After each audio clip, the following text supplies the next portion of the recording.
Bismillahirrahmanirrahim. Alhamdulillahi Rabbil Alameen. Wassalatu wassalamu ala Rasulillah. Okay, welcome back to the channel. My name is Abu Idris, and we're bringing some more Hijrah tips and advice. I'll start with some basic housekeeping. If there's anything of benefit I say to you, or you like the channel, please like the video, subscribe to the channel, and hit the bell so that you can get notifications when we post another video. That being said, moving around in the Middle East is very, very simple if you know how to do it. And these are things that nobody told me when I was contemplating making Hijrah, because no one had made Hijrah or was thinking about it except for me and a few other people. So today we're going to talk about the ease in which you can get an apartment. Okay, so we had you can get an apartment one of two ways. One, it's included in your contract, and we're going to do a video about that. Whereas the school or the company has a building that they rent out. So that's basically how they do it. They rent the whole building out, and it's just for their employees. And this is just a better situation in terms of grouping everybody together so that we know where everyone lives. And you have some people, maybe you have some people from your country, they live in a building, you can get friends with each other. It's a social, it has some social benefit to it, and it has some practical benefit because everybody's in one spot. And so you don't have to drive across town to get this one or this one, this one, this one. And they negotiate the rates and so forth, and they furnish it, all of that stuff. So you can get it like that, or you can get your apartment if you say, for example, and it's happened with me a couple of times, where I didn't like the apartment. I just didn't like it. I didn't like the area, or there was something about the apartment itself I didn't like, or I remember one apartment, I looked at this thing, it looked like Halloween. The walls were like a tangerine orange, like a Halloween orange, and they had black baseboards around the trim, and the baseboards and the trim were all black. The doors were painted black, and it's like they didn't have really big windows in the place, so there was very little sunlight. This place just oozed gloom, and I'm like, who wants to deal with having to deal with these kids in the school I'm teaching all day long? Their parents, the administration, some of my coworkers were kind of needy and kind of chatty. I need a release. And then I come here and this place looks like I could probably be buried in here and nobody would even blink an eye. It just looked morbid. I was like, there's no way I'm going to move in here. And on top of that, the kitchen was so small. And it sounds like a really bad joke, right? It was so small. How small was it? True story. I actually had to turn profile to get in the kitchen because the refrigerator and the stove stuck out so far. The kitchen was so narrow. The fridge and the stove stuck out so far to the wall. I could not walk in like this facing. I had to turn just to get past the fridge and the sink and the stove. Come on. So I like, no, I'm not going to do that. I'm going to look for another apartment. I found a beautiful place, nice bright walls, lots of sunlight, big windows. Had the marble floor, so very easy to clean. And that's one of the things you'll find in the apartments there. A lot of the apartments in the Middle East, they have drains in the bathroom and in the kitchen, so they're very easy to mop and maintain. The only time I really actually mopped the floor was the living room, because of course there's no drains in the living room, right? But in the kitchen, where there's commonly going to be water there, and in the bathroom, I had drains. So you can just basically squeegee that. Right, you spray it down, you do whatever you're going to do, squeegee it, let it dry, let the air dry on its own, and it's a done deal. So when I got my first apartment there, there's a number of ways you can actually find an apartment. You can find an apartment by word of mouth, but also, and this is a really good thing, because specifically women, some of their complaints is that they don't like to move on top of anybody else's dirt. And which is completely understandable. You don't know who lived in that place before you and how well they lived in it before you got there. So there's I'm trying to find the right word. There are a lot of opportunities in which you can find brand new apartments. No one has lived in them at all. And you'll know, because some people may say that, or you may say, well, how do I know no one's been in here? First of all, when you go in there, it has a smell like construction just finished. It doesn't have a bad smell, but it's just like you could tell like the walls had just been painted, The dust has just been settled. The concrete has just been formed. It's like it's new. No one's been in there before. You might have to go in and sweep some of the dust off the floor and stuff like that, and put a little of your touches on it, but in most cases, it'll be an unfurnished apartment. There's nobody that's lived in there except for you. So you get to be the one to bring in your own dust and dirt and everything else. I'm joking. So the process, though, for apartments like that is extremely simple.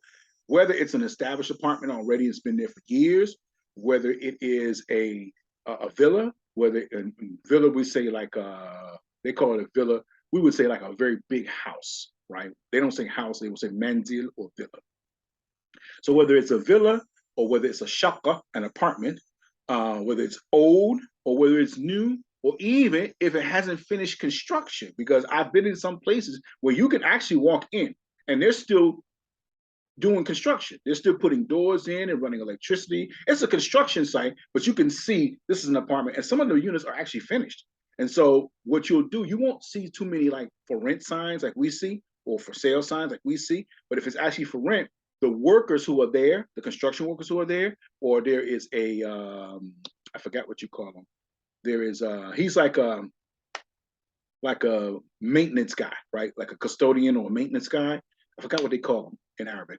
I'll remember later on, inshallah. Anyway, he's there a lot of times on the property. So you can say, hey, who's the person I need to call for this? And he can even show you around the apartment. So you can get a look at them before they even finish.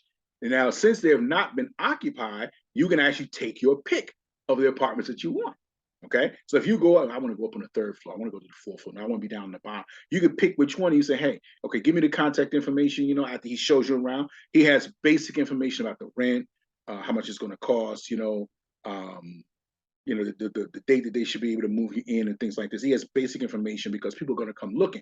And there are people who ride around town with the express purpose of finding unfinished or incomplete apartments that are being built so they can get first dibs. Okay. And the process is simple. When I went there was no credit check. I didn't need a letter from anybody. I didn't need to put down a deposit. I didn't need to put down, in most cases, you don't have to put down a deposit. Okay. There was just a lot of the legal hassle that I would normally have if I'm in the States that I didn't have there. It was an extremely simple process. Do you like the apartment? Yes. When do you want to move in? I want to move in on the 1st of September. Okay, cool. You want to live on the 1st of September? Yeah. Okay. The rent is okay? Yeah, the rent is going to be 300 Riyal a month or 300 dinar a month. You're okay with that? Yeah. Okay, so what do I need to give you? Give me the first month's rent. And when you pay the rent, I'll give you the key. That's it. That's it. Maybe you might have to put a deposit of 100 Riyal. 100 dinar, maybe 150 dinar. Maybe. This is rare. This is rare because he needs to get that building occupied, okay, as quickly as possible. Okay. And most of your buildings, you want to find a building that has an elevator as well. So that if you are on the top floor, you can get your groceries and stuff upstairs, your furniture and all that stuff. Otherwise, they're going to be humping it. They're going to be humping it upstairs. So, yeah, but the process is extremely simple. Now, in the villa I lived in, when I rented, he asked me a question, and you might get this question. And if you get this question, I'm going to tell you how to answer it. This was when I was in Bahrain. In Bahrain, I'm checking my time because I don't want to be long on this video. In Bahrain, the amount of money that you pay for your electricity is in two portions. It's the part that the government will subsidize, and then it's the part that you actually use.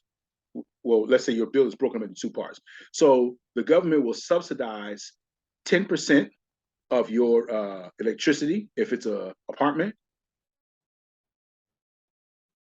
Oh, sorry, they'll subsidize it 10% of the rent.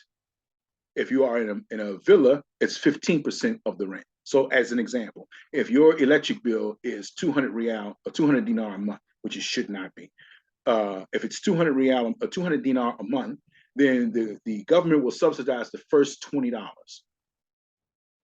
Yeah, they'll subsidize the first 20. That's already paid for. You don't have to worry about that. You just pay for the part that you use.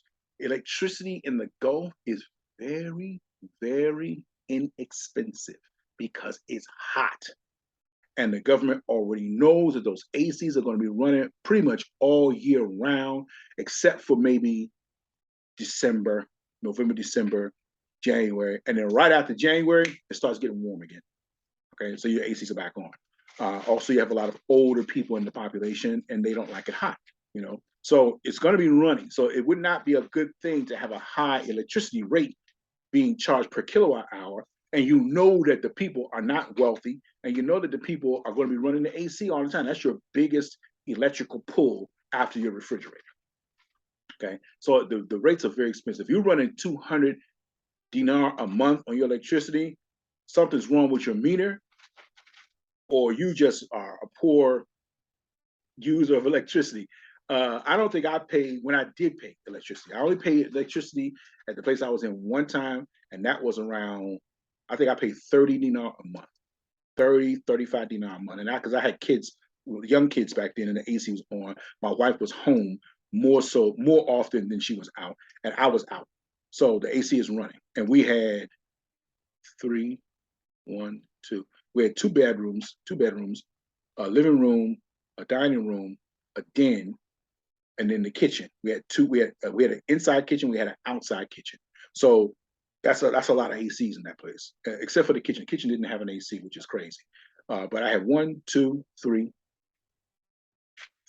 1, 2, 3, 4. I had 4 AC units, 4 in one place. So my electric bill was a little bit high. So the question that I was asked by the Akaria, or the Akaria, the real estate agent, is he said, okay, I'm going to make the lease out for you. He says, what do you want the rent to say? I said, what are you talking about? He said, what do you want the rent to say? Because the Beladia, or the government, will pay 15% of that rent towards your electric. So my rent at that time, I think was, I don't know if it's 300. I think it was 300 real, right? 300 dinar. So he said, okay, if you wanted to say 300, then the government will pay 10% of that, which is 30 real or 30 dinar off of your electricity. So whatever number that you put there is the number that I'll put here on the lease, so that you can knock your electricity bill down. And that was tempting. And I said, I'm not going to do that, because in my mind, that's all haram. I'm lying on a contract. And who's to say that he would say, hey, I never told him to do that. You know what I mean? But it was just haram. And I thought, okay, every time I try to do, every month that will come along, and I'm not paying my share because I got a discounted share because of the haram. So I didn't want to do that. So if you ever ask that, tell them just put the price of what it is. And that's what I told. So whatever the price it is of the rent, just if it's 300, put 300. Whatever I use in electricity, I'll be responsible for that. No problem.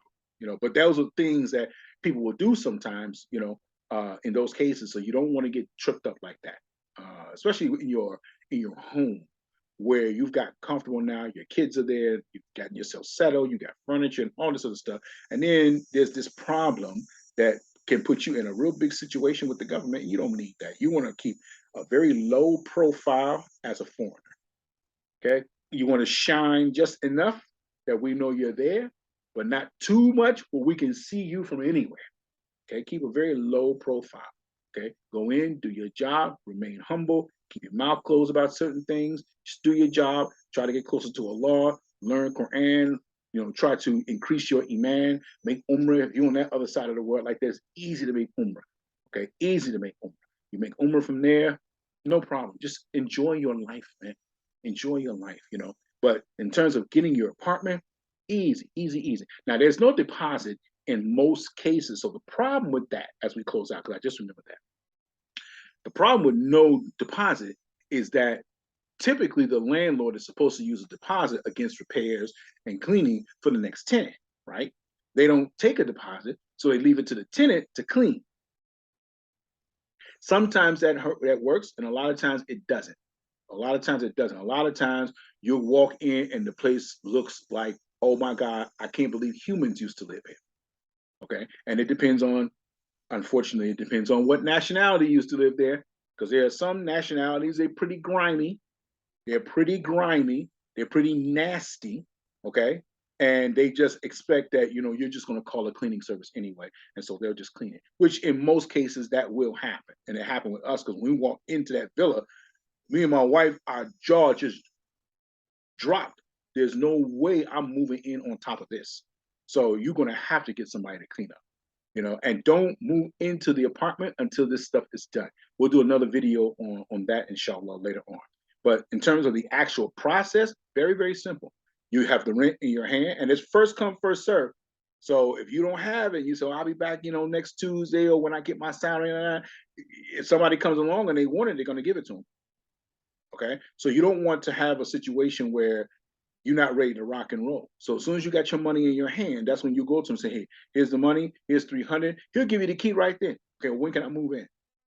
Well, you can move in about 5 or 6 days before, because sometimes they'll give you that little grace period where you got 5 or 6 days to get your furniture in there and all this other stuff, get some cleaning done.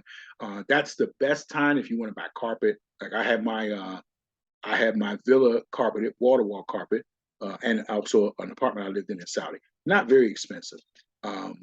Get that done, get the painting done, all the stuff that you would do when you don't have any furniture in the way. So that's the best time to do that kind of stuff. So you want to give yourself a couple of days to get those things in place, and then you just go from there, inshallah. But the process is very simple. The steps: you just have the money.